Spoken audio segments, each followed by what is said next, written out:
నేనే అతికించాను. జీవితంలోనే కాదు, ఫోటోలో కూడా నీ పక్కన నిలబడటం నాకు అసహ్యం. అసలు ఆ ఫోటో ఎందుకు తెచ్చావు, ఎందుకు తగిలించావు? నీకు పెళ్ళయిందని, ఆ పెళ్లి పెటాకులైందని నీ ప్రేయసులకి తెలియచేయడం కోసం. అసూయ ముందు పుట్టి తర్వాత నువ్వు పుట్టావు. అవును, చాలా కరెక్ట్. నేను నిలువెత్త అసూయని. నాది అనుకున్న దాన్ని మరొక నేడు కూడా పడినివ్వను. నాది కాదనుకున్న దాన్ని సుఖపడనివ్వను. అయ్యయ్యో, తడిపేసావు కదరా వెదవా. ఆరుదిక్కులను కొంప ఇలాగే ఉంటుంది. బాసు, నీ లుంగి ఏమైనా ఉందా? లుంగి లేదు, లంగా లేదు. ఎవతవే నువ్వు? పిల్లాడి దింపు. అబ్బా, పిల్లాడిని దింపాలా? అడగడానికి నువ్వెవరు?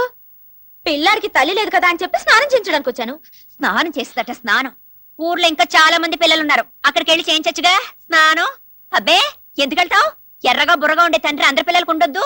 నోర్మోయ్ రాణి, వీడికి స్నానం చేయించు.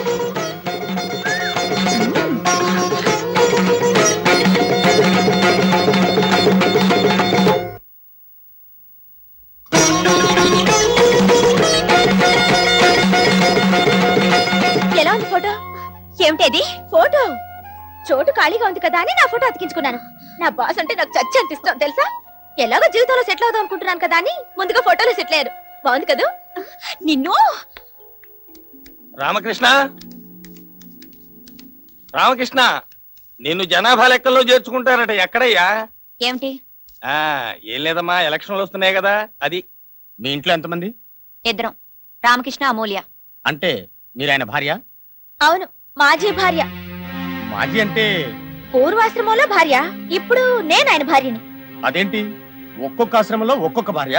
తప్పే ఉందండి జనాభా గారు. పక్కింటి సూర్యనారాయణ గారికి 2 భార్యలు, ఎదురింటి పరంధామ గారికి 3, 2 అఫీషియల్, 1 అఫీషియల్.